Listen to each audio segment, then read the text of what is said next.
Here, though. It is. Okay, then 5 seconds, guys.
Okay, well, Kufar Akbar, everybody, welcome to another edition of the Crescent discussion group. This is a blog talk radio show that is dedicated to rightly dividing the difference between Christianity and Islam. To this end, thus go I.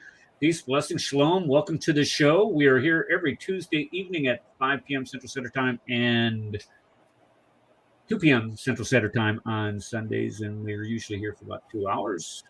Inshallah, if we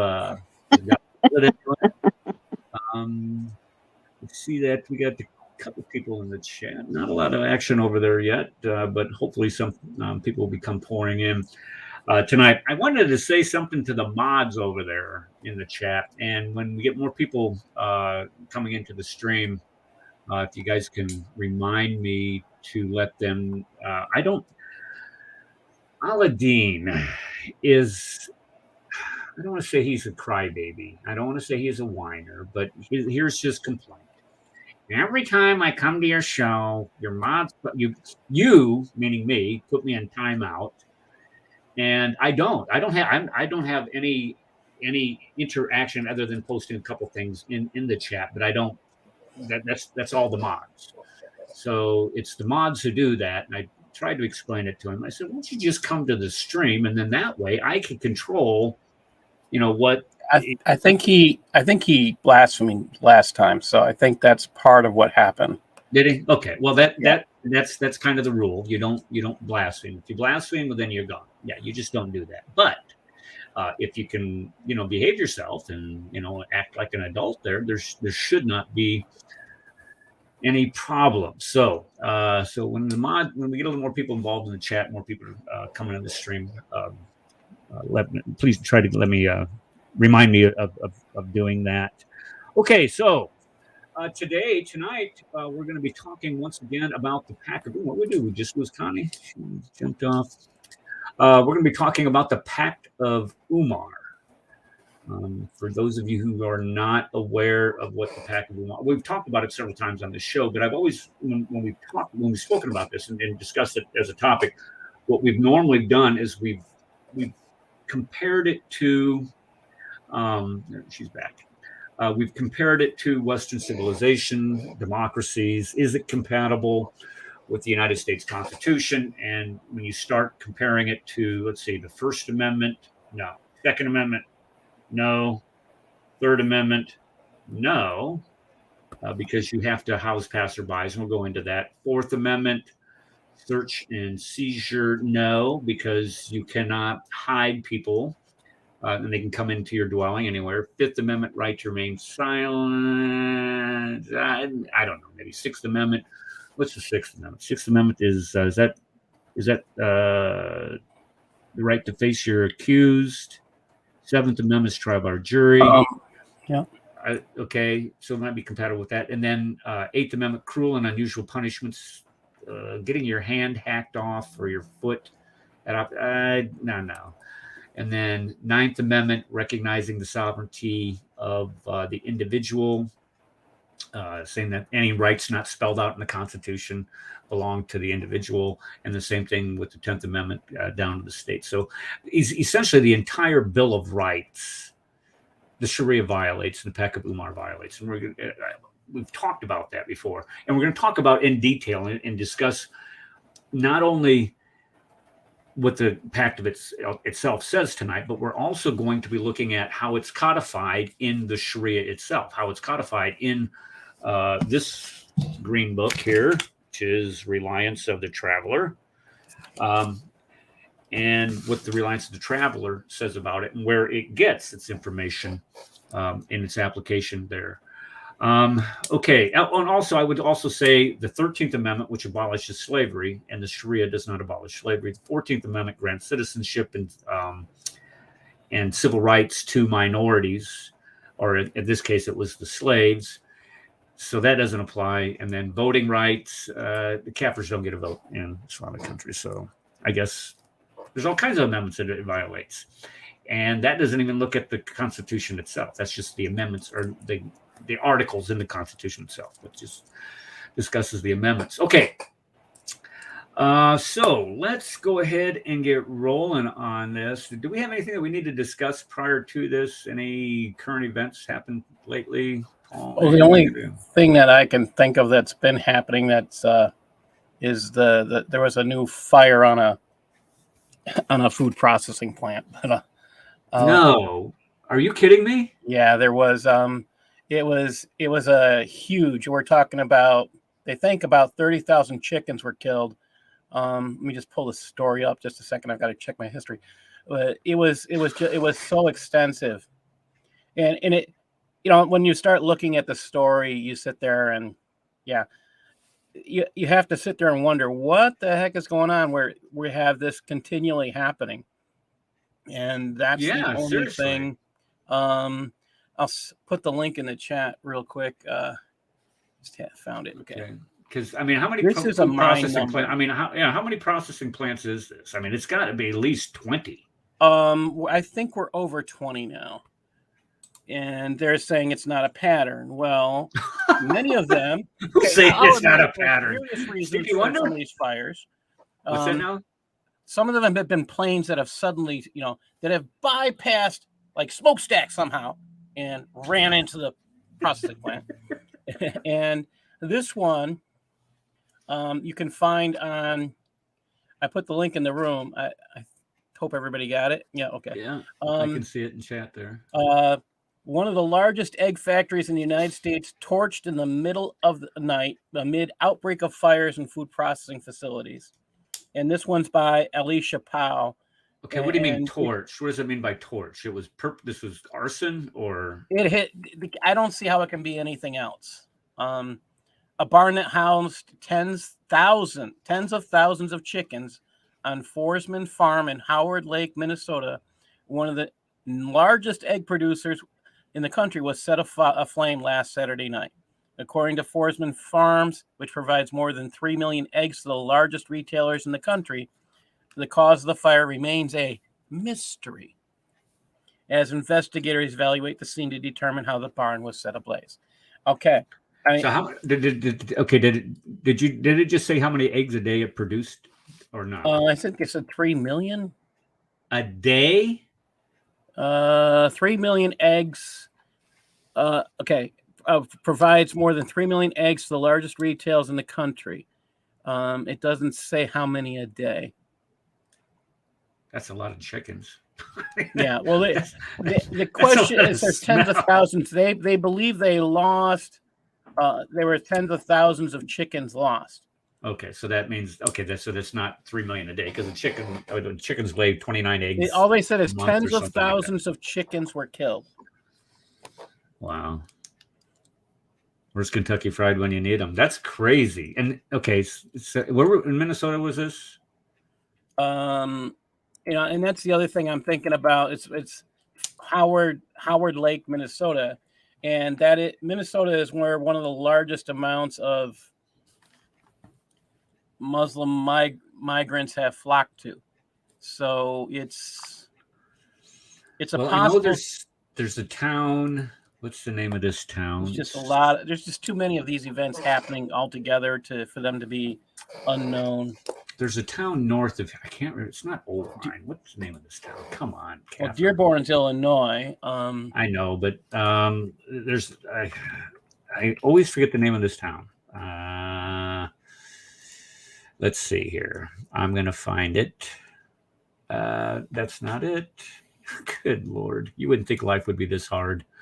Let me see here. Let's zoom in.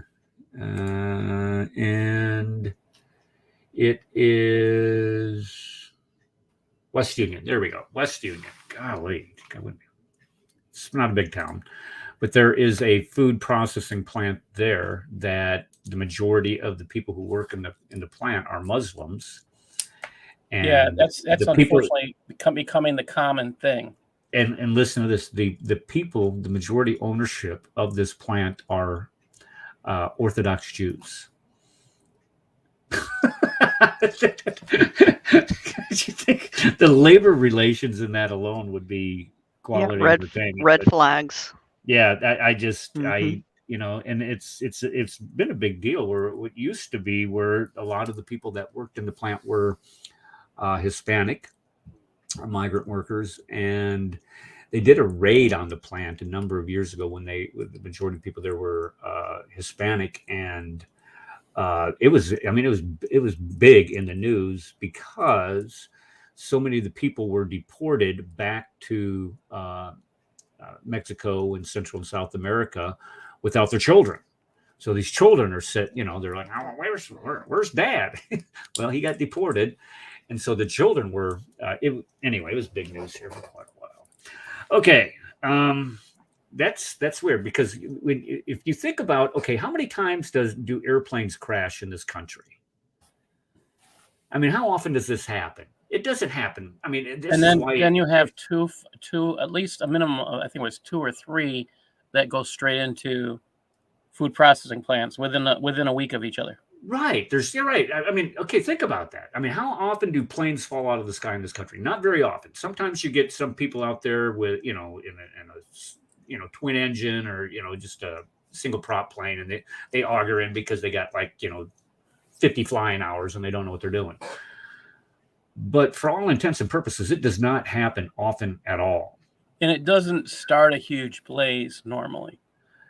Correct. Well, it could, depending on the amount of fuel you're carrying. In general, they don't do that.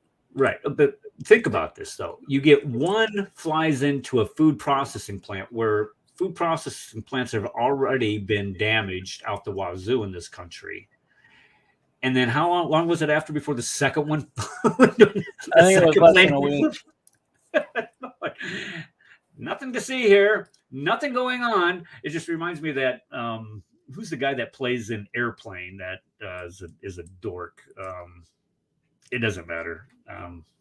But anyway, there's a video where everything's blowing up behind him, and he's trying to please stay calm. It's okay. There's nothing going on and nothing to see here. And that's exactly what's going on here. There's something awry here, and it's what is sad is how much it's pushing the cost of food up for people. Not only do you have the pressure, almost $40 more a week. Yeah, and that's just you. Yeah, and that's just for me. Right, and you don't even. And that's not including if you have a family, and then also if you look at those people that are most affected by it. The people on the low end of the socioeconomic ladder. When I was coming back from Kafir West this week. I'm filling up the Catholic car the whole time, $100, 98, 92, 113 was one of them. And I'm thinking the whole time, what about these people who, barely scrape by for a living? I'm saying I'm not rich by any stretch of the imagination, but I'm not poor either. But those people who are are barely scraping by. I mean, not only are you putting pressure on them with the amount of fuel prices, energy prices, but now you're doubling down on it with the food prices, and then you have this Leslie Nielsen. Thank you, Karen. I appreciate it. This guy's hilarious. But you have this additional pressure with the food prices, and so the only thing you're doing is you're working all these begotten increases that we've had in the past couple of years to where wages are finally outpacing inflation. All of those increases are being wiped out in just this year, and so all these people that were able to have their standard of living increase is being squashed by inflation, and then these people on this poor end of the pack, the ladder, they're being told, "Oh, go buy an electrical car." Screw you, Dr. buddy. Yeah, Dr. Kufar and I have been discussing it, so that's kind of what brought it to the forefront. And we've been talking about: is there a plan? I mean, is there something happening? I mean, here we have the summer coming, and Christians and conservatives in general don't get up in arms. They won't grab their arms and go kill people.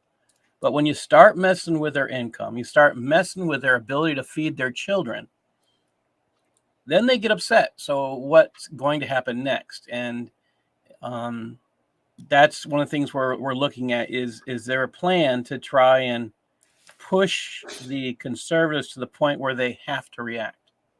And that's what we're wondering. Why would you have a plan, though? I mean, is this like a Charles Schwab? Oh, I'm just looking at WEF and the stuff they're doing, and I don't know. I mean, I just sit there. It just doesn't make sense why all these are attacking food processing plants. That's for every single American would be upset. It's a way to force rioting in the streets if you can't feed your family, because now you gotta feed your car in order to go to work, and now you can't put enough money in your car. And feed your family at the same time. So I think we're getting towards that. Well, this is the purpose of if this is indeed, and I'm not going to put a tinfoil hat on tonight, but if this is indeed purposeful, this is what they do. This is what revolutionaries do. They cause nothing but constant distress in the populations, constant instability, where people then start looking for somebody to reestablish that stability that they just had, and that enables people like Susan Rice and all of those other commie schlems that they have up there in DC to start instituting policy saying, "Oh, well, we'll help you out. We're just here to help." And the next thing you know, it erodes all your. They put another chain on you. They put another link on you. Exactly what they're doing. Yeah. Yeah. So, I get. We see it. Especially when you start messing around with the food, people can only take so much, but when you start messing around with the food, speaking of a big eater, we have the Rad. Rad. When you start messing around with people's food, this is when people start going hungry. Yeah, that's when people start picking up guns and start shooting, because you don't starve somebody's family out or deprive them of the ability to have food because of your revolutionary policies. And and the reason why I said Rad, he had what did you have in Skype last night? What were you cooking to make us all hungry? Maybe he's not there. Maybe he's on his train. A brisket. Brisket, that's it. It was the brisket. Yeah, brisket. Yeah, he had brisket. I'm looking, I'm like, ooh, that's good. And then he showed me how much it cost. And I'm like, I ain't paying that. That's how much they cost, yeah. I'll have a hamburger again. Yeah. Okay. So let's go ahead and jump over to the top. Did you guys have anything else that you want to add to that? Yeah, that's just weird. How many? And that's not. Yeah, it cannot be coincidental. We're not able to truly connect the dots because we're not the ones with all the connections, and we're not the guys who have. But it's just sometimes there are too many coincidences to call it a coincidence. It's not. It cannot be. You cannot have that many food processing plants or plants that are involved in the mass production and distribution of food in this Within a country. matter of a month, let's put Yeah, that just yeah, it was. I don't know how long it's been going It's on, but within just the since number. January, since I think it's since March. We've actually had, I think the number is closer to 25 now. I'm not sure of the exact number, but It's insane. It's not a coincidence. There's something going on, and people need to. And but the problem is that the media is so in the tank for Biden and this whole regime that he has that they won't dare, print or broadcast anything that's derog that has any derog on him. I mean, it's anyway. I try to stay out of politics on this show, but sometimes it's just too hard. The guy is Well, this is beyond politics. This is beyond. This is to the point of, I'll just say it bluntly. It's murder. It's murder, and it's going to end up to be murder. It's a spirit of murder. Thank you. Well, I think that's the end goal. That's what they. But I don't like wearing. I don't like being the person who thinks about those things. But that's all I can see is incentive to cause a riot, and all I can think of. Yeah, instability, and there's only one reason that I can think of, and I'm going to leave that alone. Okay. All right. What's Karen's posting stuff in here? Was this say the number of food processing plants being destroyed is not coincidental? I believe it's deliberate. Karen, go back and look up Lifton Report. You'll see a show where I kind of revealed that. Yeah.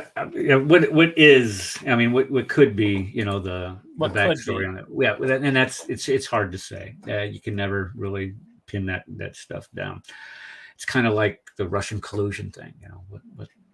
What did Trump really do? Nothing. It's all Clinton. Come on. We already have. Everybody knew that to begin with. Yep.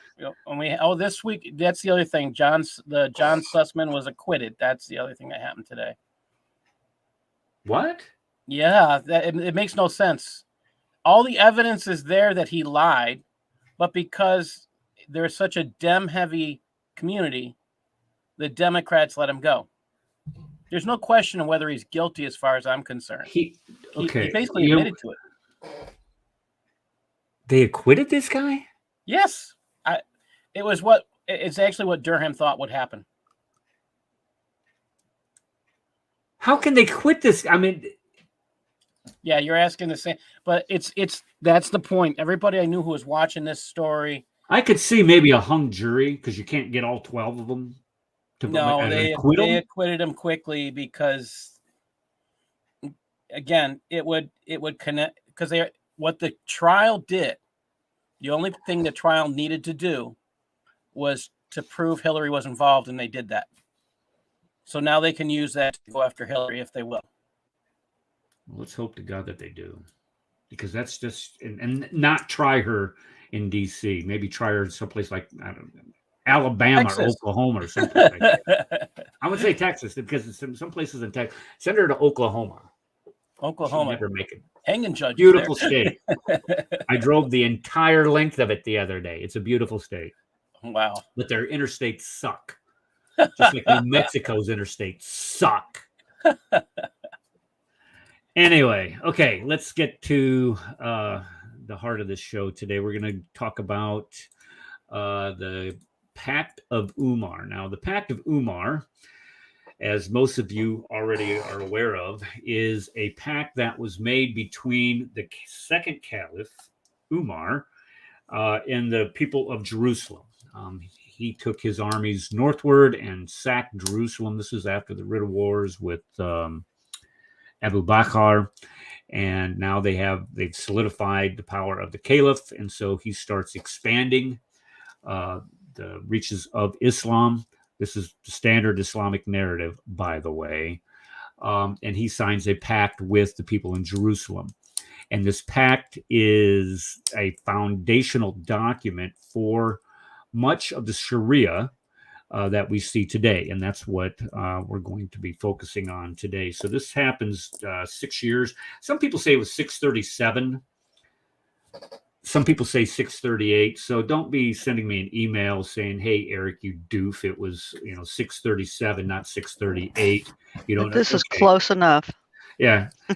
It was after Muhammad be dead, and it was after Abu Bakr's dead also. So the Pact of Umar was imposed on the Jews and the Christians in Jerusalem during this time period after Jerusalem had been conquered, and they occupied the city and applied this treaty, and it is a treaty on the people within the city. So here you have the Sharia, which is another way of saying the right path.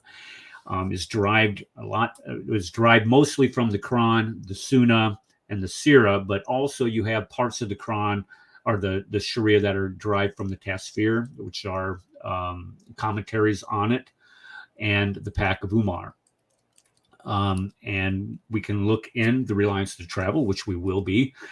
We can see this actually codified here. So the pact itself, it begins with, "In the name of God, the merciful and the compassionate." This is a letter to the servant of God, Umar ibn al-Khattab, commander of the faithful, from the Christians. Now look at this. This is supposed to be a pact from the Christians. Oops, don't want to do that. With the Muslims, okay, of such and such a city. "When you came against us, we asked for you for safe conduct for ourselves, our descendants, our property, and the people of our community, and we undertook the following obligations towards you." So this is spelled out as a pact between the Christians, supposedly developed by the Christians, to Umar. You see how stupid that is? But yes, we were made to believe that the Christians wrote this. Okay, fine. Let's play games. Or no, let's not play. What does CP say? Let's go with them. Yeah, let's go with them.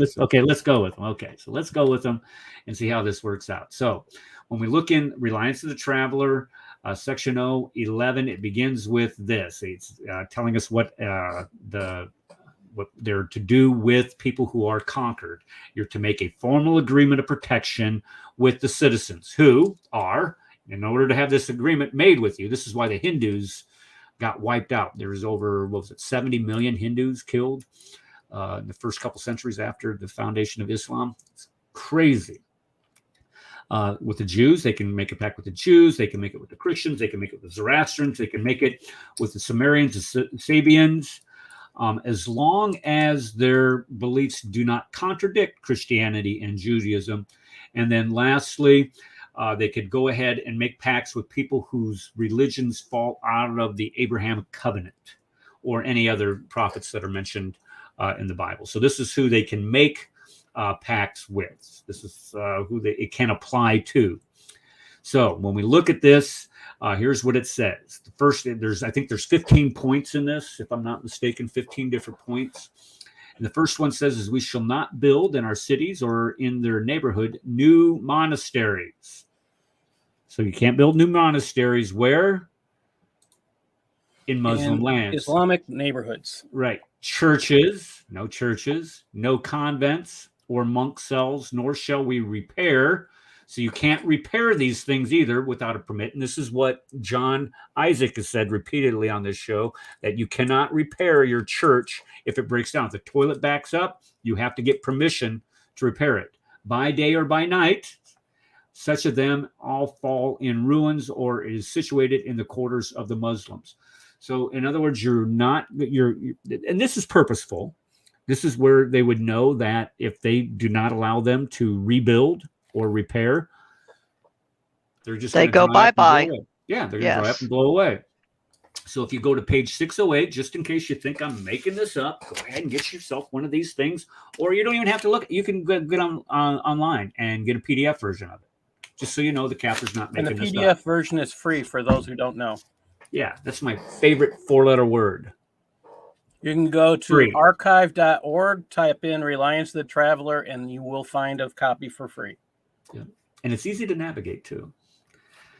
So make sure you go to page 608, just to make sure that I'm not misrepresenting what it says there. So if you go to page 608, here's what it says. Such non-Muslims subjects are obliged, meaning they must. there's that word must, to comply with Islamic rules that pertain to the safety and indemnity of life, reputation, and property. So here you must, if you are a non-Muslim, you have to follow the Sharia. Period. You cannot, I mean, if you don't, then you are not, then you lose your protection. So the indemnity of life, reputation, and property. And that's what they say that the Sharia applies to, but it extends so much further than that. You may not build higher than or as high as the Muslim buildings, though if they require a tall house, it is not raised. So in other words, your buildings will all be lower than Muslim buildings, period. So you better hope that they build the minarets really, really high in the town that you live in, because you cannot build a building higher than what that minaret sits in, or have a house that sits above a Muslim house. So those views that you would like to get if you set up on the side of a hill or a mountain or whatever, no, not happening. And you are forbidden to build new churches. So no church planning going on for you. Okay. Any questions? Any comments on that first one? These next couple of ones go kind of fast. Well, that's I just read a passage from, I mean, this was in the Myth of Andalusia. And I recommend this book, but on page 117, it backs up what he's saying. It says the presence of distinct Muslim neighborhoods. He's talking about in Spain. Presence of distinct Muslim neighborhoods is also obvious in all versions of the famous Pact of Umar, which Malik spoke approvingly. The pact forbade Christians from even repairing churches in Muslim neighborhoods. This was in Spain when they took over during the time of Andalusia. All right, they forbid for repairing churches in Muslim neighborhoods, having houses that looked on Muslim houses, gathering in churches that had existed in Muslim neighborhoods, and showing wine or pork or crosses in Muslim neighborhoods. And don't think that they're not fighting for these things today in Europe. Oh, it's coming. What was that? I made a story about Sweden today. Yep. I can't remember what it was. It was about Ukrainian women fleeing the Ukraine because of the war, going to Sweden and dressing like Swedish women. They're not supposed to do it. You're supposed to dress down, dress up. I don't know what you call it. The Ukrainian women in Sweden were told how to dress. That's right, by the Swedes, so they didn't offend the Muslims. So the Muslims don't offend them. So make sure you wear a burqa or something around town. Okay? Could you imagine being a Ukrainian woman? Look, my house just got blown up. Okay, fine. I got the tent part. No problem. Yeah, don't offend your terrorists. Don't offend your invaders. Yeah, exactly. Get refugee invaders. Yeah. I call them terrorists because that's what the Quran says about Muhammad. He was to be made a terrorist, a terror to everybody, which is in the Hadith. Excuse me. I'm sorry. I gotta. My wife, after I got back Saturday night. And then Sunday had church, Sunday school, and then had the radio show. Monday I got up and we just went through. We have a barn out back. We have a 2-car garage, and we started just throwing all kinds of stuff. So I started selling stuff. I put it on Facebook, and I have the guy that's supposed to be coming over here to pick up. I have one of those toolboxes you put in the back of a pickup. You know what I'm talking about? Them. You guys know what I'm talking about. The big old tool. Anyway. He's supposed to come over and pick it up at 6. It's the only time he could be here. I'm like, hey, I got a radio show. Oh, you do a radio show? I said, well, never mind. My wife will take care of it. The queen will be out there to help you out. But anyway, I'm waiting for a message for him to come. Stupid details. Too much information, Kaffer. All right, here we go. Let's see here. Number 2, we shall keep our gates wide open for passers-by and travelers. This is the Christians saying now. They have to keep their passers-by. We shall give board and lodging to who? The Jews. No, it doesn't say that. To all Muslims who pass our way for the evening. No, for 3 days. For 3 days. Yeah. You got to feed them too. Yeah. Board and lodging. That's why I said Third Amendment. This violates the Third Amendment. This is the Quartering Act stuff. Here. Yes. I mean, this is, and when you think about Ben Franklin's, what was that book he used to write? It was every year, annual something. Poor Man's Almanac. Some Poor Richard's Almanac. Something Poor like Richard's that. Okay. Almanac is on. Right. It had all these euphemisms, and one of them is guest and fish start to smell after 3 days. This is perfect. I like that. Maybe they're looking. Hey, but Benjamin Franklin is going to say this the same. I've had guests that want to send out that before they get to 3 days. But yeah. Yeah. Oh, this is priceless right there. You're exactly right. Being walked in Muslim neighborhoods. Yeah, that actually made the news, which he's talking about. I actually saw that. That's actually in Europe, throughout Europe. You'll see that as well. That they have made complaints, and you'll see that they actually throughout Canada and in the United States, wherever there's a majority of Muslim cabbies or Uber drivers, many of them refuse to take dogs and sighted dogs. I mean sighted guide dogs. So they're losing their ability to work at airports. Well, they should.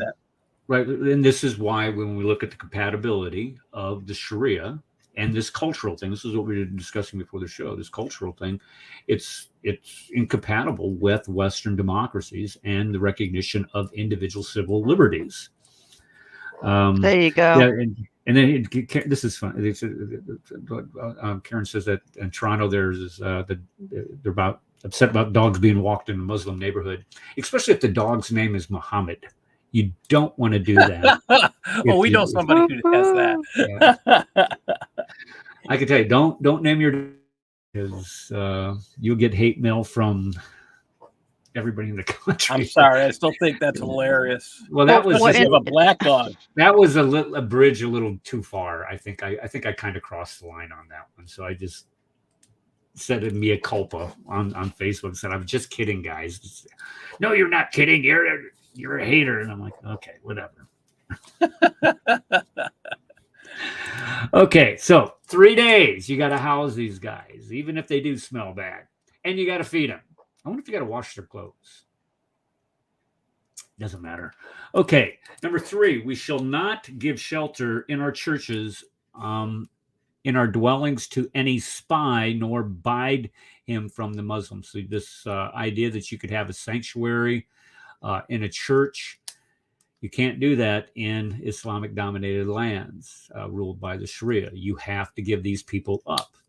So if you're a criminal, if you are somebody that's on the lam, or if you violate this pact here, you too can be turned in, and you cannot go hide in your church. You do not get your sanctuary in your church.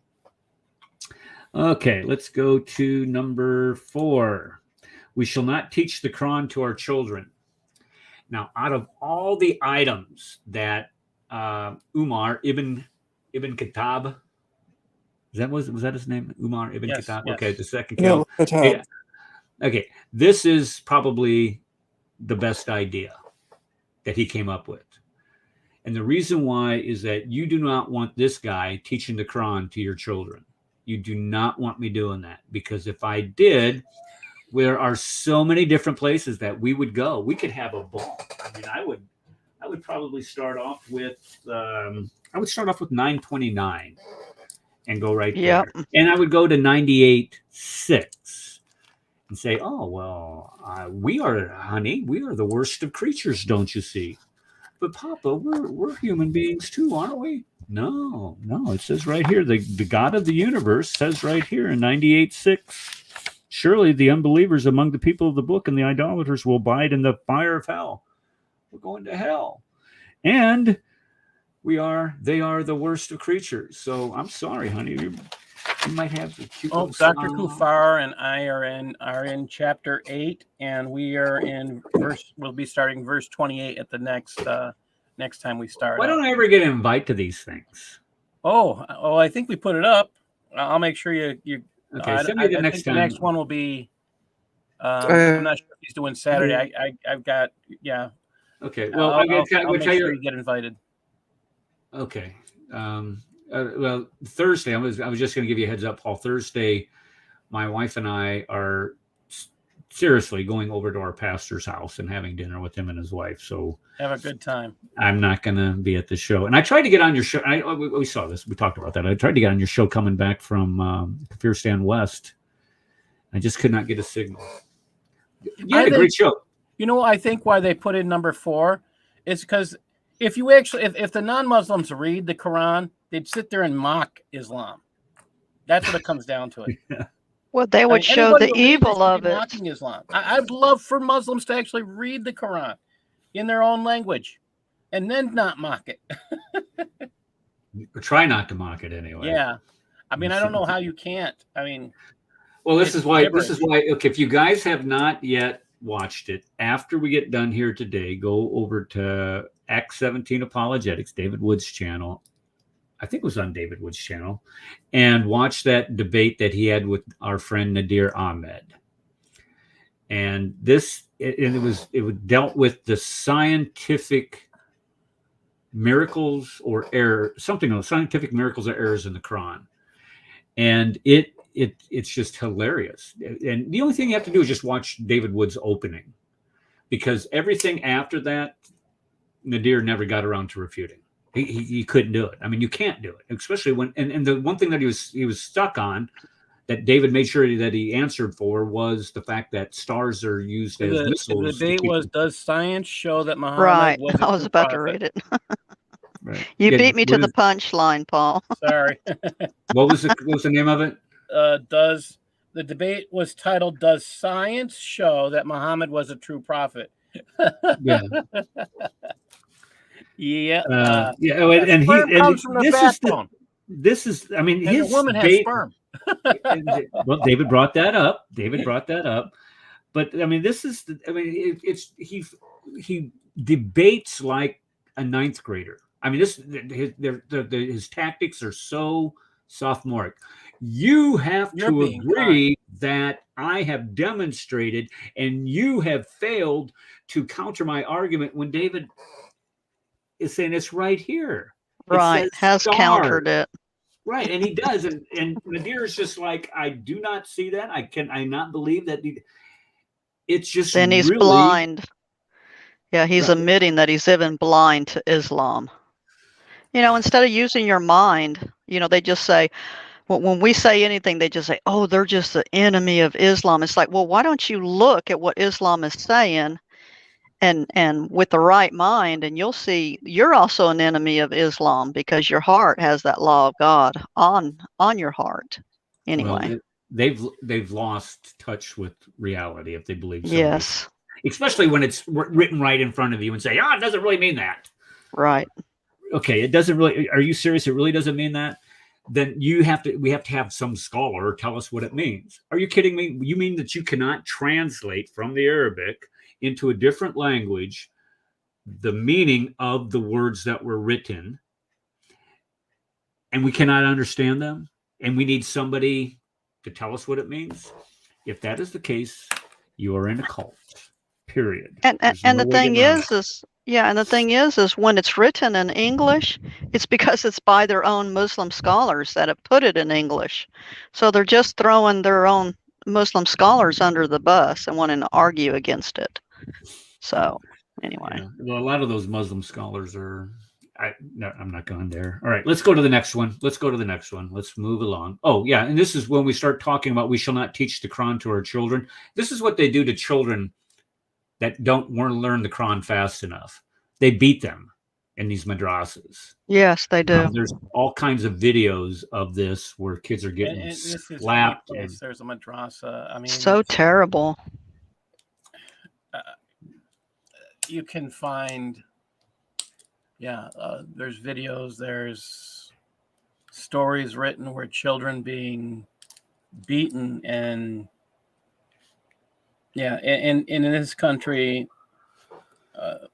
if that happens, there's a severe penalty. But The fact is, You go right, doing if you're a teacher and you go up and you slap a kid or punch him in the arm and cause a bruise or something, are you kidding me? You even put your hands on a child in this country, you go to jail. But they're beating the snot out of these poor, and they're just little kids. Yes, they are. I can see maybe They're a high like schooler 5, punch. 6. They're 5, 6. Sometimes they're 4, and he'll slap one, and then the one that's just sitting there doing nothing, he'll go and slap the other one too, right there. I've watched it too, and it's just like, man, it just ticks me off. You know, Yeah. these are children. And what if I'm sure they're not taking into account some kids, just don't learn as fast as others. Some kids have learning disability. They're not going to. They don't care. These guys are just. The teacher looks at it as that kid's hurting my reputation. Yeah, they're just savages. Okay, let's see. What's the next one? What number are we on? Well, number 5 here. We shall not. Whoops, sorry. I don't have my screen up. Let's get it. Whoops, wrong one. There we go. Number 5. We shall not manifest our religion publicly, nor convert anyone to it. We shall not prevent any of our kin from entering Islam if they wish to it. So when you look at this, think about it. When you look at the reliance of the traveler on this one, okay, such non-Muslims are obligated to comply with Islamic rules that pertain to safety, indemnity, life, reputation. In addition, they are forbidden to openly display wine, pork, ring church bells, display crosses, recite the Torah, or the Injil allowed, and make public display of their funerals and feast days. So let's kind of take this apart here. Number 1, you cannot manifest your religion publicly, meaning that you cannot wear a cross, you cannot talk to people about it, you cannot try to convert anybody to it, meaning that you cannot preach the gospel of Jesus Christ to people. And if somebody that you're related to or somebody that you know wants to convert to it, you cannot attempt to keep them from converting to it. So let's say you have a question about Islam and you say, okay, was Muhammad really a prophet? You say, well, no, he wasn't a prophet. Why? Well, how do you know that? Well, let's look at the Quran.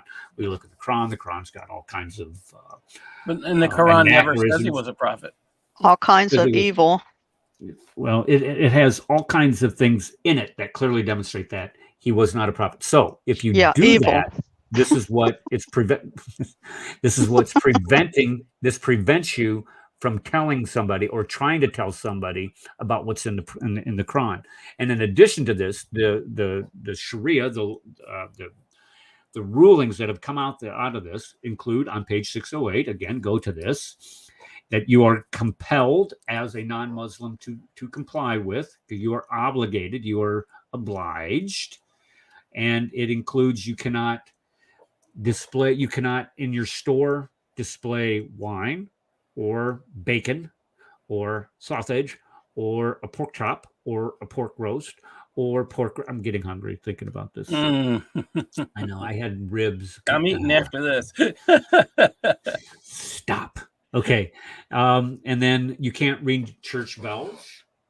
So, and I discussed. The first thing that we did with the video Connie did was she has it opens up with the ringing of those bells, and then for years on this show, I always had AC/DC's "Hell's Bells" playing until it got reported too many times for copyright. But anyway, you can't display crosses. They make such a big thing about it. Even when you're reading the histories, Islamic histories about taking the church bells down and then breaking up the in Catholic churches, they brag about breaking up the idols, like they have statues of Mary and whatever saints, and they make them into gravel pathways into their mosques. But that's okay. But should you share Christ, should you make any mention of your faith, you're going to get beat, and that's a violation of the pact. They could kill you. And it stops people. It stops them dead in their tracks from trying to convert. Now look what else it says here. You cannot recite the Torah to somebody, or the gospel, the evangel or the Injil to anybody. You can't recite that publicly. or you can't display public display of their funerals and feast Wow, days. this So really makes no sense according to the Hadith. It's funny because like what we talk about on the show a lot of the time is that the whole point is that a Muslim has to believe in the books, right? They have to believe in the books Right. of the Jews and the Christians. So I don't understand this at all. This just seems to be kind of going against the Hadith and the Islam well, And the Quran. It's going against the Quran. Isa. Yeah. Isa thought traditions. about it, but So- that's a great point. Why would they not want the gospel to be recited aloud? Why would they not want that? And the reason is because if somebody opens up the gospel and they turn to the book of Matthew, which clearly states that you pray to our Father who art in heaven, and it clearly states that you do not pray publicly, you don't recite the same prayers every single day, it would violate their sensibilities as a Muslim. And it also, And you don't pray in public. right. And also, by the way, it says that that Jesus Christ was crucified on a cross. So what do you mean he was crucified on the cross? 4:157 clearly says he didn't die on a cross. So what are you talking about? So this is a great point, Isa. This is why not? Why you would think that they would want to, because they say, we believe in the gospel, we believe in the gospel, and we believe in the Torah and all that came before us and the prophets that came before us. But when you start actually reading what's in them, it contradicts what Muhammad had to say. So that's a great catch. Oh, okay. Can I do a great catch on this? You shall not recite the Injil out loud. Yeah. Okay. They all say that these books did not even exist in Muhammad's time. So the Pact of Umar shows that it did. And then Uthman says that the Injil has been taken away. And our brother says, what? Did Superman take it? Did Batman take it? What happened to it? It's been taken away. So the Pact of Umar shows that we still had the Torah and the Injil at this time at 637, 638 AD. And you know what's great about that, Connie, is yes, sir, that the same Injil, Gospel, Torah, Bible that existed in 638 exists now. Amen. Same one. Amen. We all know this. Yes. Yeah. So this idea, it's been corrupted. Shut your pie hole. Yeah, so right there, the Pact of Umar is rebuking all the Muslims of today that are saying, it's corrupt, it doesn't exist no more. Read your Pact of Umar and it'll tell you. Okay, let's go to number 6. What'd you say, Darcy? I said, if it doesn't exist anymore, how can they prove it was corrupted? Well, don't be asking for proof now. Don't be asking for proof. Just do what they tell you. They just don't. They can't put up. So I keep saying they should shut up. But where's it been corrupted? Well, this word is different from this word, or there's an insertion here. Show me where it's been corrupted to the point where if the overall arching, I don't care if Peter's name is spelled wrong. I don't care if you say John or Yehonian. I don't care about that stuff. Show me where the message has been corrupted to the point that it does not resemble the gospel message today. And the problem is for them is that they can't. They have to pick out little details and say, "Oh, well, this has changed." And we did this Sunday with the numbers. Oh, we can't trust the Bible because one says 800,000, the other one says 830,000. Well, how the heck do you know this? Well, maybe there's an explanation for that. Maybe it was a copyist error. But to say that it was purposeful corruption is idiocy. And maybe at that time when they did the count at that time, it was women that had delivered their babies. So they counted the babies at that time. It's hard to say. Okay. What I'm saying is that when we start talking about the censuses, how who was counted, who was not counted, it was two perspectives, if they don't have something that's missing, as you said Sunday, there's generally collusion and it's not an honest statement. That's what the beauty of it. Amen. And Eric, can I say one more thing? Yeah, go ahead. Okay, the Baha'i religion comes in the 1800s, and it addresses that the Muslims were saying that the Bible was corrupt. And it bluntly says that the Muslims were the one that were corrupting. Because it even says, why would a people that has a book from God would ever want to change it? It calls them that they're falsifying. They're the ones that are corrupting in their mouth. They're the ones that are corrupting. It wasn't ever the Torah or the gospel that was ever corrupted. It's the Muslims that are saying that. I mean, it hog ties them right there. The Baha'i religion. I've been reading upon it. Thank you. I don't know a lot about the Baha'i religion. Maybe we ought to do a show on that. What did you want to do a show? You wrote the Apocrypha. I've thought about doing that. Maybe we'll do that Sunday, and then do the Baha'i later. But I've Baha'i been studying hard on it. Yeah, what does the Baha'i believe? The Baha'i believes that the Mahdi, the Quran that's in the Quran, that he's come and he's called the Bab.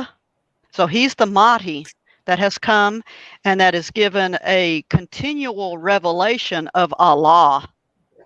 And Allah bids all the Muslims to come to the Baha'i religion. Okay, this sounds like a Nation of Islam type stuff. Well, it's actually more sounds like the Shia. It came from Shia. When you start reading it. Came from the Shia tradition, and the Bab was killed. Mm-hmm. The Bab was killed by the administration at that time, and then Baha'u'llah. The way that they usually say it is that the Bab was sort of like John the Baptist, and Baha'u'llah is like the Christ. That's the kind of comparison that's made in the tradition. A friend of my dad's was part of the Baha'i faith. Heard this stuff. Okay, let's go to number 6. Number six is we shall show respect. We shall show respect towards the Muslims, us Christians and Jews will, and we shall rise from our seats when they wish to sit. Who does that remind you of? That's really disturbing. Yeah, that's very disturbing. Yes, it's very disturbing. And you're going to try to tell me we're going to have equality. Yeah, you're going to try to tell me that the Sharia is and the Pact of Umar is what? Consistent with Western civilization, with the United States Constitution? Are you kidding me? But hey, if you think that in your head, you go ahead and think that. You go to the Reliance of the Traveler, Division O, number 11.5, and you go to Bull-Legged 4. It says you must keep to the side of the street. Do you guys know why they tell you that you have to push the infidel to? Because it comes from a hadith where you're to push the infidel to the narrowest part of the street. Do you guys know why that is? Because you're nudges. Because you're nudges. No, because that's where the sewer was. Yeah, your sewer. That's what nudges means. Sewage. Exactly right there. You were. Yeah. Thank you, CP. Was. Yeah. Look at that. Well, nudges goes with nudges.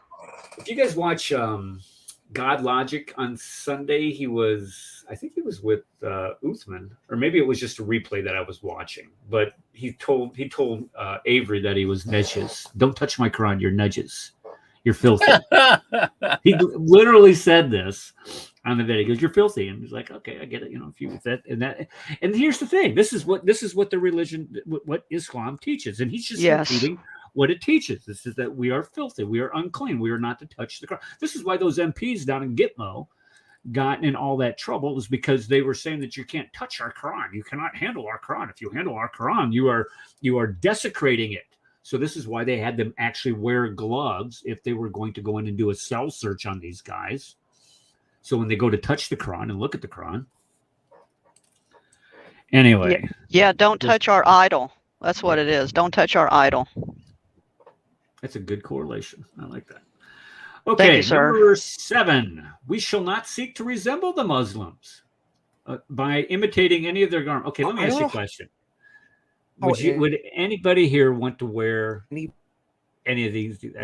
Connie or Darcy? Would you guys that as a human being would be able to even think like that? Okay. So would you guys want to wear that type of garb? And Well, Isa, it okay, gets worse before 'cause there's actually- hold on a second. I saw Isa in some what are you dressed up for as the other day on Skype? What was that? Or was it on Messenger? One of the two. It was like a prom or something. What was that? Isa. Was he gone silent on us? Oh, He's in the Matrix. oh. You're in the Matrix, dude. Uh-oh, he went out. Okay. Well, he's gonna try to come back in, but it was actually a pretty cool outfit. Don't tell him I said that. Well, when he comes well, back the in. answer is beyond words, and I'll just leave it that way. Okay, You asked yeah. that question. It's Yeah, beyond no, words right okay. now. Yes. And then the Kwalans, what's that? How do you say Kwanzaa? The Well, turban? I think this is the belt that they're talking about because they would make you wear a very fat belt. That's the Zunar. That's coming up. Okay. That's the turban, footwear, or what is that? The parting of the hair. Well, they You would don't have shave any your hair. head differently. They would part your hair. They would. You It have was to cut all the front forced. of it, right? Yeah, it was all locally enforced. And Okay, we shall not speak. We shall not speak as they do. So all of these little cultish like slogans, assalamu alaikum, assalamu alaikum, or and then saying peace be unto Takbir. all of these things that they, all of these phrases, these Arabic phrases that they can't use those now. We shall not speak as they do, nor shall we adopt their what's a kunya? You know what that is, Paul? I have no idea. No, I know one of them has to Kunyas. do with a belt, and I can't remember this one. But there was, they got the turban. Here's as simple as it gets.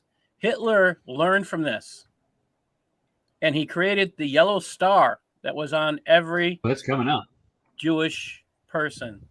This is what Hitler. He didn't create this. It was done by the Muslims, and this is. I've actually, when I started researching, what was I look? I was looking at dimitude, and if you, I don't know if you pulled up some of Batye's comments on this. I can pull some up in a minute if you want, but she talks. She actually has. I recommend her book Islam and Dimitude.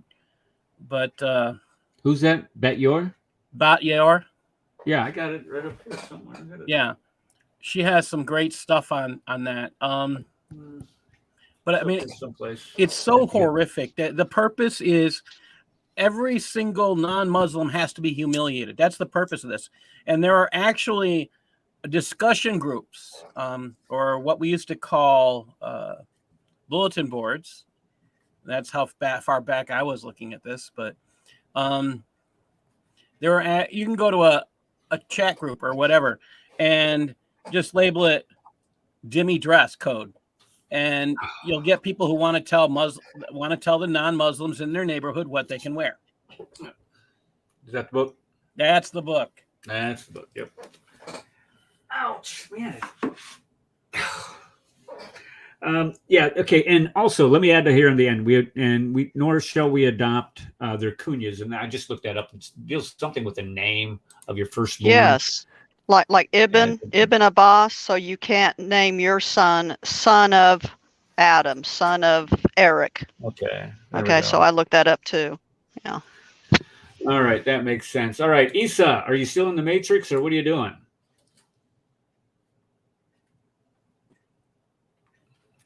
I can't. Can you guys hear him? I can't hear him. No, sir. Hi. Well, whenever you get out of the Matrix, I want to know about that outfit you had on the other day. Okay, so can't dress up like them, but who would really want to? So when we look at, again, here we go, the reliance of the traveler. Non-Muslim subjects are obliged, okay, and are not distinguished from Muslims in dress, wearing a wide, here's the Zunar, Paul, where you have to wear that wide belt to distinguish yourself from a Muslim. So you have to wear the Zunar as a form of humiliation. And you cannot greet them with Assalamu alaikum, or however you say that. Assalamu alaikum? Assalamu alaikum? Assalamu alaikum? Assalamu alaikum. Assalamu alaikum. Assalamu alaikum. Then you say alaikum salam. Yeah. Or we would say shalom. What is that? What do they say after Muhammad? It says something wala sala Yeah, wala bala, yeah, whatever. SAW. Yeah, peace, which is actually praises be upon him. Praises. Assalam, something assalam. I'm like, you're in a cult, dude. That's all that is. So you got to say that after every time you say the guy's name. He's been dead for 1,400 years. Oh, it's respect. Yeah, No, it's not. yeah, It's a cult. Yeah, they think if they don't say it, then Allah's going to get them. They'll be in trouble with Why? Allah. Why? This guy Because was it's a just cult. messenger. Because Exactly. it's a cult. Yeah. Right. They've made them robots. Okay, number 8. Number ocho. We shall not mount on saddles, nor shall we gird swords, nor bear any kind of arms, nor carry them on our persons. Doesn't sound Sounds very like the compatible. Democrats. Sounds like the Democrats. Oh, Yeah. No weapons for non-Muslims for you. No Second Amendment right for you. Were you going to say something about that, Paul? I'm going to keep fighting for him. I'm sorry. I don't actually own a gun right now, but, you know, I totally stand behind, you know, everybody's right to own one, because that's what protects our first. That's what protects the rest of your rights. Exactly. Yeah, that. We did a survey in a high school classroom. What's the most important amendment? And they all said freedom of speech. So we changed it. What right do you have that can protect all your other rights? second. And boy, did that create quite a discussion. Yeah, that's a great question. Yeah, and you know, when the kids figured it out, they're like, "Oh my God, we have to own guns." Yes. Hello. Yes. And Or do your this freedom in an will be inner city taken from school. Well, if you listen, if Whoa. you read the notes from the Constitutional Conventions, where they sent the Bill of Rights down to the states after a lot of people don't realize this, but when the Constitution was written in 1787, it was ratified in 1788. They had a presidential election, and that first Congress, because now you have 3 branches of government instead of just one, the first Congress wrote the Bill of Rights. They had to send that down, those Bill of Rights, down to the state legislatures for ratification. And when these articles, these Bill of Rights, were argued at these constitutional conventions, and the First Amendment was argued, it wasn't because they wanted people to have guns to go hunting and go hunt deer wearing Kevlar. That's not the reason why they wanted people to have the right to bear arms. They realized that people had to have the right to bear arms because if a government becomes too tyrannical and is no longer protecting your rights and is now stomping on your rights, you as a citizen have to have the ability to defend yourself from a tyrannical government. Right. You think I'm kidding? You think I'm crazy? Go read those notes. Go read what those legislatures said, why they voted for the Second Amendment. Isn't simply because they understood. They'd come out of this revolution, folks. You need to understand. They came out of this revolution. They had this mindset. They didn't want to get away from the Articles of Confederation because it gave too much power to a central government. So one of the trade-offs for that, when they did promise to write a Bill of Rights and ratify the Constitution, they said, we'll include there a way to protect yourself. And this is a way to protect yourself from a government. It has nothing to do with hunting. It has nothing to do with skeet shooting. And it has everything to do with protecting yourself from a government that become too tyrannical. And under the Pact of Umar, you cannot do it. And we're getting there pretty close. 7 for just a second. I just want to read some about yours comments on this. She said, they assigned to the dhimmi coarse cloth and specific colors for each religion and special belts. Those are the zunar. Nor did the legislator fail to give precise details as to the headgear, the pointed caps, which is the Q word. And they really look what we would call dunce caps today, or turbans made of particular fabrics and color. Christians had to shave the front of their heads above their forehead.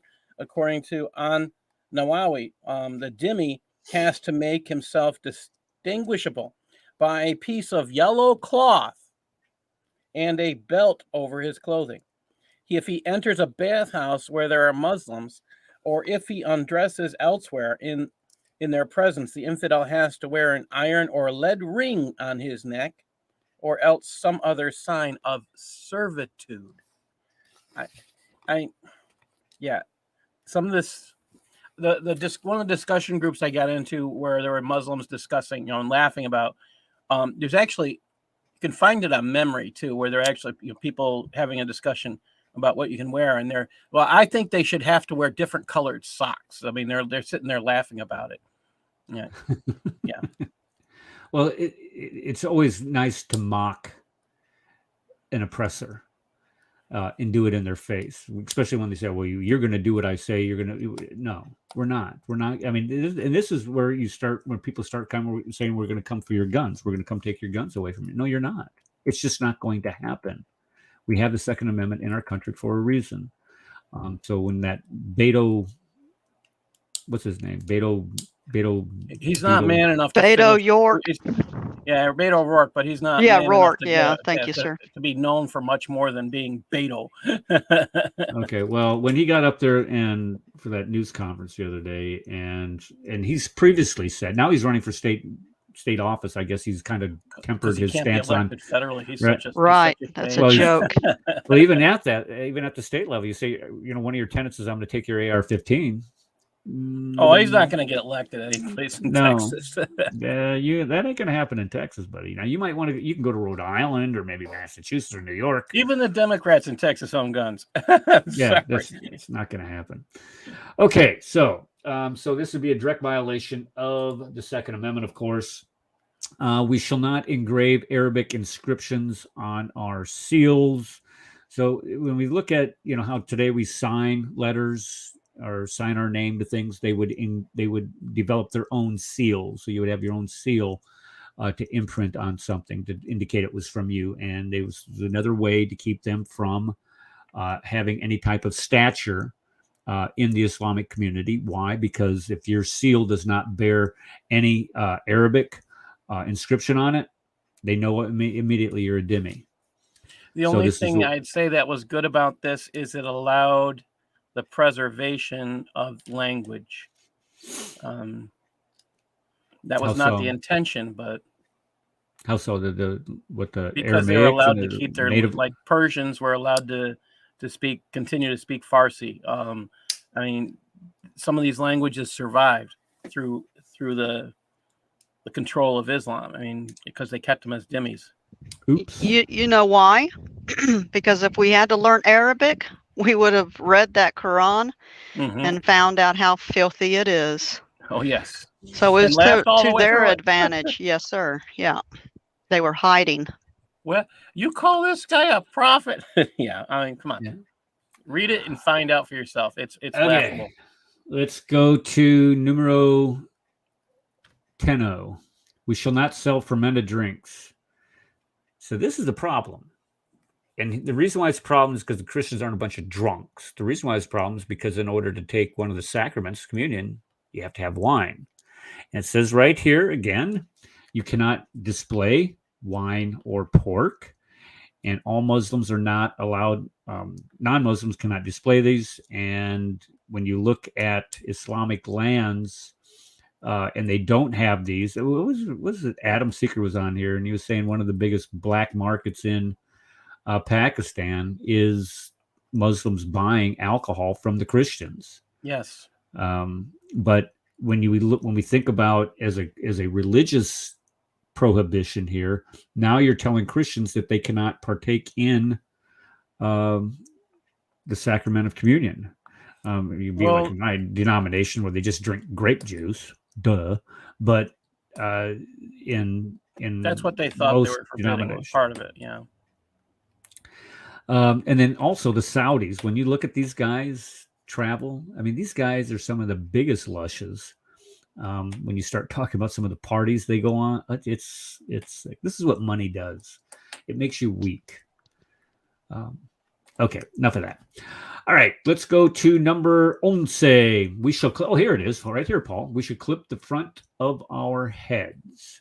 So all of this hair that I have here, I'd have to shave it back to about here as a mark of humiliation, which is it's getting grayer and grayer every day, but that's okay. At least I have You'll it. catch up to me one of these days. We shall always dress in the same way wherever we may be, and we shall bind the zunar around our waist. So this was, again, as I talked about, That's this the belt. It's in the Reliance of the Traveler, where you have to bind this yellow belt. Oh, here it are. Distinguished from this, wearing the belt zunar. Yeah. And then also this leads to a 6-pointed star.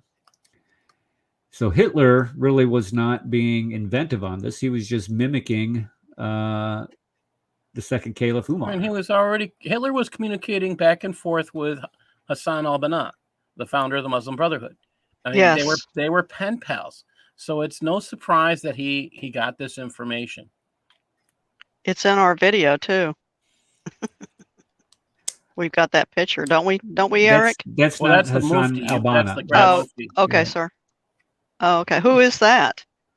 Imam who? With Hitler. That's the Grand Mufti of Jerusalem that you The have. Grand Mufti of Oh, Jerusalem, okay. right? Yeah. Thank you. And he's Thank the one you for that went up and gave Hitler an idea on how to rapidly kill all the Jews. Now, go back to what you said about Hassan al-Banna. Well, having Hassan correspondence al-Banna with and Hitler were pen pals. They wrote back and forth, and al-Banna admired things like Hitler Youth, so he created Muhammad's Youth, and you'll see them throughout any country you go to. You'll see groups like that, and that, I mean, it was just another. It was Muhammad's Youth. Did Yeah. he work with the DNA? Okay, how do we know? No. How do we know? Yeah. You think of it like a Boy Jeez. Scouts. Think of it like a Boy Scouts, and Oh, not okay. or not Recruitment. Scouts. Yeah. Okay, I Do we have got you. any Thank of you. this- That's the equivalent. Do we have any of this correspondence?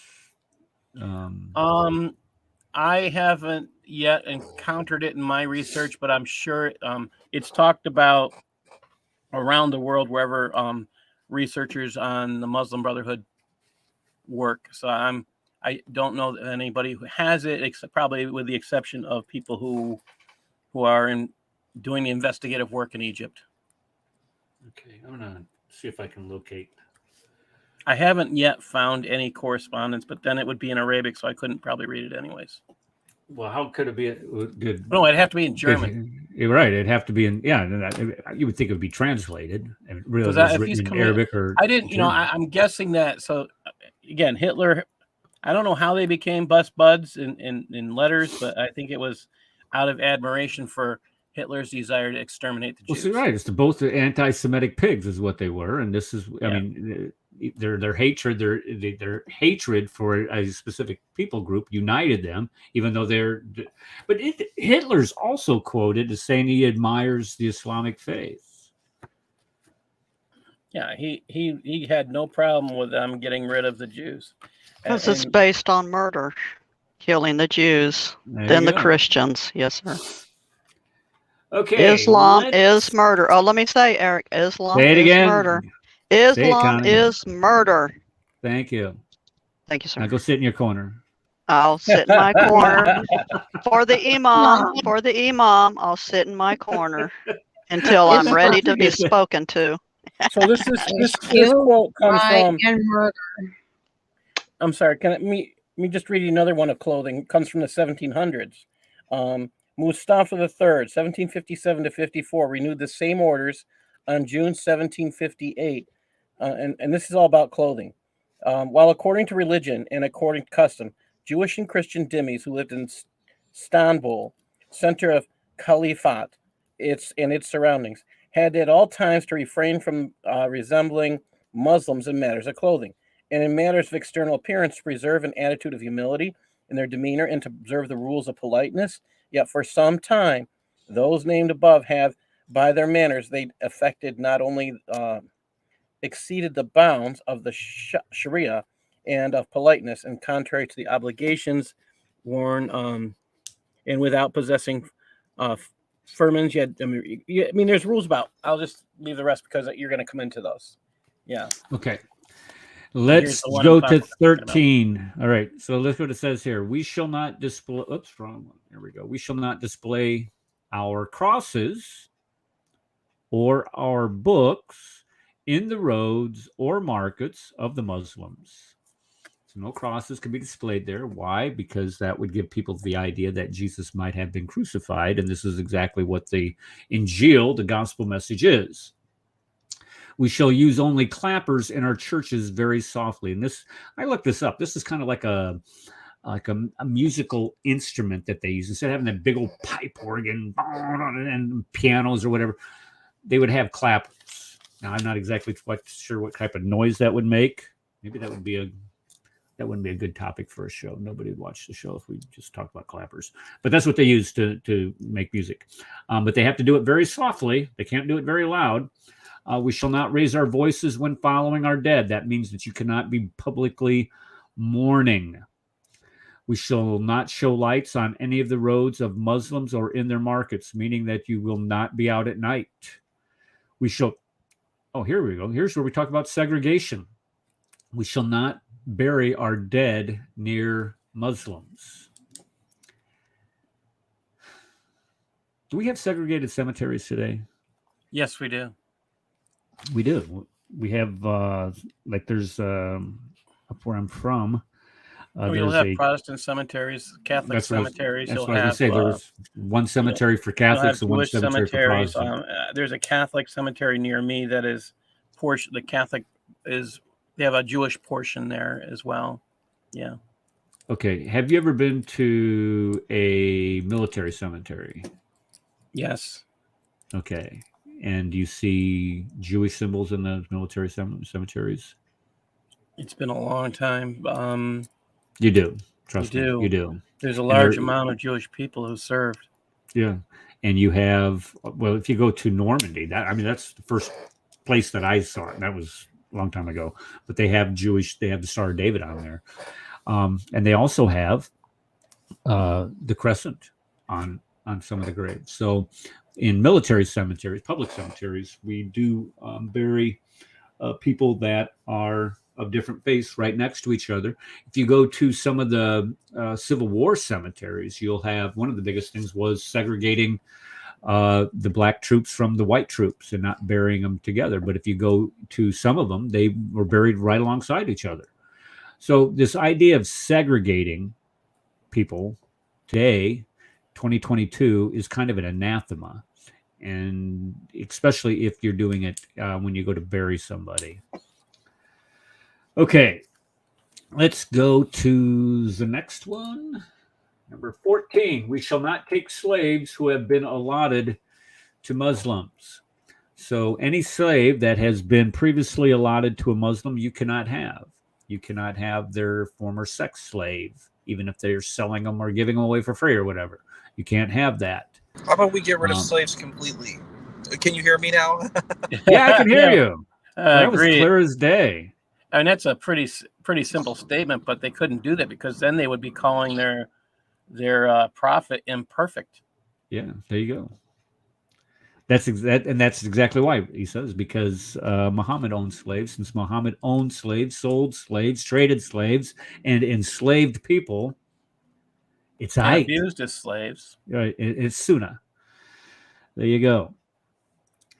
Okay, so you can't have slaves that belong to Muslims, and we shall not build houses overtopping the houses of Muslims. And I mentioned this before. You cannot build your house higher than that of a Muslim, where a Muslim actually has to look up to you when he looks out his front window. So you have to be beneath them. And the same thing with churches, if they exist. The mosque or the minaret must always, how's that go? The minaret must always be higher than the highest steeple of any church in the city. Well, there are places even in Canada and here in the States where cities have actually made rules where, in respect to at least cathedrals that I know of, and in France, you can't have anything taller than the cathedral. So, I mean, I've actually seen places here, even in this country. So, yeah. Say that one more time. Where there's a cathedral that's X amount of feet tall, that the town or city has passed a law that says you can't have anything taller than that. These are, yeah. some of these So things you see. Let me ask you this: would that law hold up in the Supreme Court today? I think it's a local law, so I think it'd be up to the local community. Even if it's a local law. I think they could fight it today, but I think again it would be up to the people to. I think that's what they would say. It's a community ordinance. Okay, that would violate the equal opportunity clause. I mean, this is what you say. Yeah, you it cannot might. discriminate. You cannot discriminate against somebody by I think they could just put it. Religion. So I think they could put it to just because it's done by the community, and in some places it's still enforced. I think the solution would be if they had put it to a vote in the community recently. I don't think there would be an issue. Well, the community cannot, just because the majority of the people in the community want to discriminate against a religion, that does not still give them the right it's to not. discriminate. See, it's not necessary. That's where I'm getting at. I agree with what you're saying. I think communities. I think have the rights to have their own rules, and this is where I'm not. Yeah, I mean, this is where you'll get Islamic laws being put in small communities, like in Dearborn. They some of the way they treat non-Muslims is a violation of what we would call your God-given rights. Sure.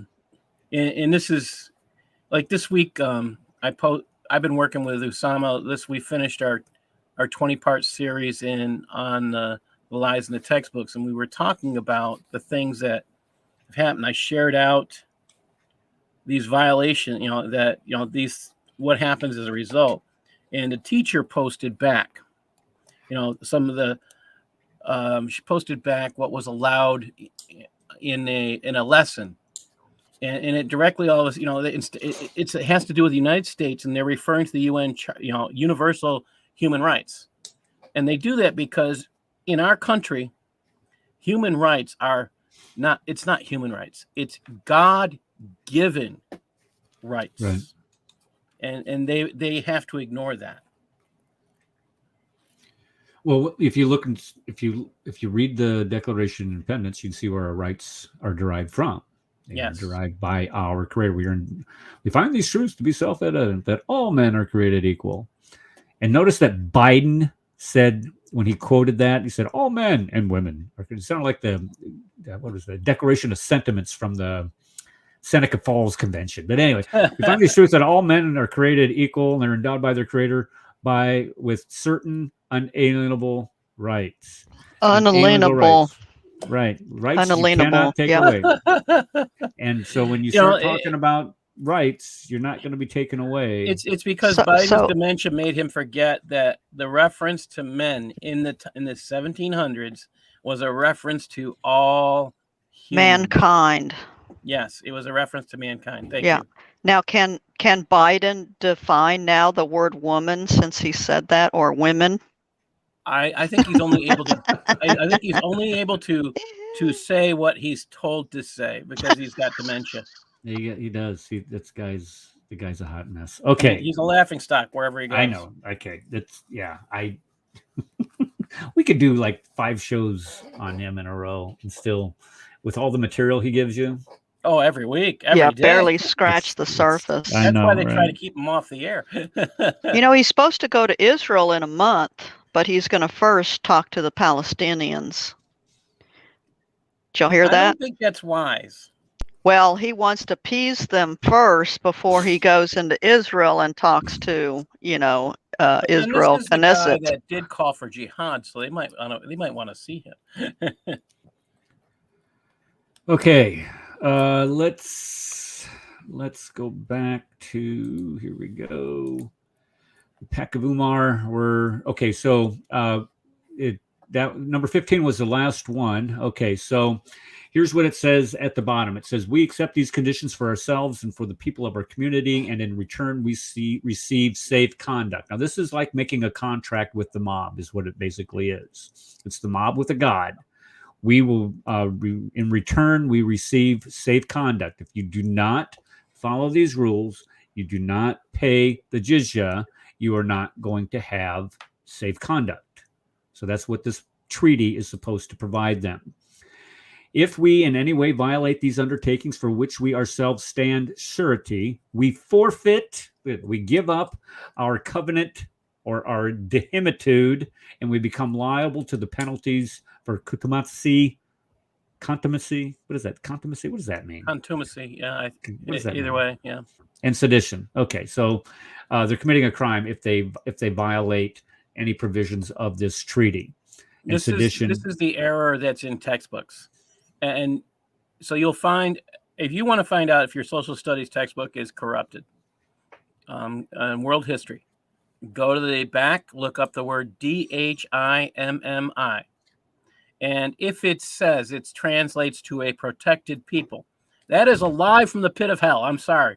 If you consider the people who signed this as protected, they had to pay every year and be beat on the back of the neck as they gave that payment in order to live, in order to not have their women and children stolen from them, in order to live. Think about that. That's not somebody was describing it where they would grab you by your beard and then slap you across the face is how they would receive the zakat. They actually beat you on the back of the neck. There's a lot of good descriptions of that. I can pull up one just a minute. How long did this Pact of Umar last, Eric? Well, it lasts as long as the Muslims maintained control of Jerusalem. How long was that? Until the Crusades, 1099. So 400 years. 7, 8, 9, 10, roughly 400 years. Yeah, about 400 years. Wow.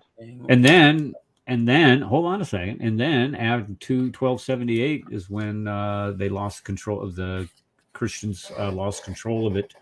And so it was reimposed. So you can count on it being reimposed on everybody until 1948, where it is no longer imposed upon.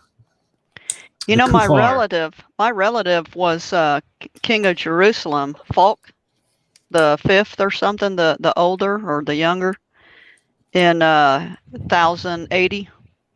He was a king of England, and then he gave it to his brother, and he went to be king of Jerusalem, and he fought in the Crusades. Yeah. That's found that cool. out after my dad passed away. My stepmom had that done. And even my stepmom that does that online, what's it called, where you can do your ancestry? Oh, yeah, ancestry.com. Yeah, she even looked at it and went, "Oh my goodness, I'm like in baby school compared to my dad's." If you look at mine fought in the gates of Vienna in what was that, 1583 or something like that. But anyway, that's why we're all here together. Crusaders. They weren't those nasty crusaders that I have in my family tree. Okay, but nevertheless, that's why we're all here together, because we stand up for what's right. Okay, so we forfeit our comfort. Okay, so here, if you violate this, okay, now look what Umar adds to the end here. This is priceless. Look at this. He says, Umar ibn al-Khattab replied, "Sign what they ask, but add 2 clauses and impose them, in addition to which they have undertaken. Number 1, you shall not buy anyone made prisoner by the Muslims. You cannot buy a Muslim prisoner or prisoner of war or slave." And look at this one right here. This is priceless. Whoever strikes a Muslim with deliberate intent shall forfeit the protection of this pact. So if you ever hit one of these guys that are slapping you around, you just forfeited your pact. You have to let them do what they want to you. It's absolutely sick. Okay, so what conclusions can we draw here? Number 1. It violates the civil rights and liberties of non-Muslims. This is what the Sharia does, and this is what the Pact of Umar does. It restricts the worship of non-Muslims, when you can worship, how loudly you can worship. where you can worship and what you can say when you worship and who you can say it to. It segregates Muslims and non-Muslims. Even in death, it segregates them. And it purposely prevents the growth of other faiths. And this is kind of a smart thing to do if you want your faith to grow and you want the other faiths to die. You just take away any motivation, any reason why this person would want to maintain that faith socially, economically, in any way. And this is what they did. And it humiliates non-Muslims, again, to try to persuade them to become Muslims. So that's what the Pact of Umar does. I've got a question. Is this the same Umar that burnt all the other Qurans? The burner of the first Qurans? That was Uthman. That was the third the next caliph. Oh, okay. Thank you. So, just to talk about the jizya, I have a record here of an American shipwrecked captain, and he's giving a report about paying the jizya. The Cade, the Uwaid, and the Qadi, Mali Mustafa, had mounted their tent today nearby Mela gate and had summoned the Jews in order to collect from them the jizya, which they are obliged to pay the Sultan. They had me summoned also. I first inquired whether those who were European protected subjects had to pay this tax, having learned that a great many. Okay, this is It says American shipwrecked captain. At the same time, I'm guessing he's also has a different.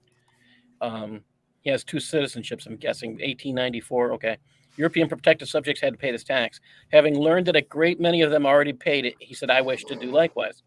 Also, having remitted the amount of the tax to the two officials, I received the Qadi's guard 2 blows on the back of the neck. Addressing the Qadi and the Cade, I said, "Know that I am an Italian protected subject." Whereupon the Qadi said to the guard, "Remove the kerchief covering his head and strike him strongly. He can go out and complain wherever he wants." And this is, there's records of this throughout history of this is how you paid your jizya. It's not something light. This is where if you read the end of 929, it says that you pay with, what does it say? With humility, you pay the jizya with, and they are humbled, and they're brought low. And again, is from this book, Islam and Dimitude. Yeah. About Yar. Okay. I had something that I was going to say. It was just at the tip of my tongue, and now I forgot it. What the heck? Now that you got me off topic, Paul. Sorry. Very good. Hello? Way to go. Am I working? Am I live on Memorex? Okay, so this is the Umar that said, "Verily among you people, one would say that he has found the Quran while he is unaware of what the total quantity of the Quran was, because most of the Quran has been lost. Rather, one should say that verily he has found the Quran that has appeared." That's the same Umar. So don't say that you found the Quran. Because wasn't there like 120 verses missing from one of the 200. 200. Was it 200? Okay. In the cow, but don't quote me. Oh, wow, that would have been really long. Yeah. That's a lot of verses. Yeah, sorry, 200 and something now. Yeah, here's another one from Umar. "Let none of you say, I have got the whole of the Quran. How does he know what all of it is? Most of the Quran has gone. Let him say instead, I have got what." Uh-oh, you just dropped. We lost you. Yeah, this was the note I was just going to make, Sam. I just wrote it down. Barbary Pirate Wars and the jizya. Exactly right. This is why we fought the Barbary Pirate Wars. These were, we were being required. It was actually, I can't remember what the percentage was of our total budget, but it was like 25, 30%. I can't remember. It was an absolute astounding amount. And Jefferson said, "No, we ain't doing it. No, we're not going to do that." And so he circumvented Congress. He actually did this the dead of the night. He sent ships to the Barbary pirate, the coast, the North Africa, to fight these guys. And then after he sent them, he went in and told Congress, he says, "I just sent ships to the Barbary pirates." He waited until after they were gone. What are you going to do? Send them a telegram? hey guys, come on back. No. So he went ahead and he proactively did, and it lasted. These wars lasted for like 3 years. I mean, but it was Sam put that the USMC was created during this, and from the halls of Montezuma's to the shores of It was because Tripoli. those men, Tripoli. those Marines went ashore and did something that no one else did. They beat them and they won. Hallelujah. And the reason why, you guys know this, Marines are called leathernecks. Yes. We call them jarheads today, but I'm kidding. We don't. Well, we do call them jarheads. Sir, No offense, 812. Right. It's because of the way they cut their hair. But anyway, they were called leathernecks because it says in the Quran to strike them. Was it 9-5? Strike them at their neck. 812 also. Yes, sir. Yeah, and so they put leather straps when they found this out. As soon as they would try to board the ships, they would put leather straps around their neck because they knew this is where the Muslims were aiming for. So they call them leathernecks. So this is where the Marine Corps originated. Very good. I love history. Okay, I'm going to call it a night as a Sunday. Oh, folks, Sunday, we're going to have to end right at 4:00 because we have Vacation Bible School starting at the Catholic Church. And I'm deeply involved in that. And plus, I got all my grandkids going too, so I got to be there for that. And then Tuesday, I don't think we're going to have a show next Tuesday unless you want to take the reins on that, Paul. And the reason why is because we'll talk later then. I'm like I said, I got to be there. We have it Sunday, Monday, Tuesday, Wednesday, Thursday. We have 5 nights, so I got to be there all 5 nights. I'm kind of looking forward to it. Enjoy. You gotta. I mean, if you're not reaching the kids, I mean, this is how religions die. This is how cultures perish. Is that you don't bring the kids into it. And this is why anytime that you have the opportunity to teach children about Jesus Christ, you gotta jump on it and get it done. Did you see that video that I sent you that they're teaching the kids? You punch them, you make a stone, and you throw it at the Jews if they come near you.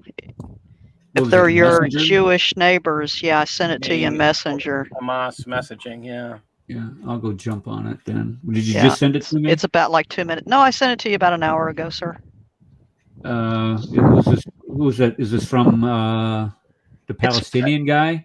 Well, he's Jewish. He was born of a Jewish family in Yemen. Mm-hmm. So he's Jewish. He's Hebrew. Okay. Yeah. Okay, Anyway, I'll grab that. Get right on it. Okay. You guys have anything else for the fire? Anything from the chat? I can answer your question about what was happening. So that was the prom. I was a chaperone at the prom, and I had become a part of the prom court. I had never gone to prom, so it was like a special thing. The outfit I'm wearing is South Asian, so I have a lot of ethnic clothing. I think that was an interesting point that said that that you can't wear the same clothes as other people.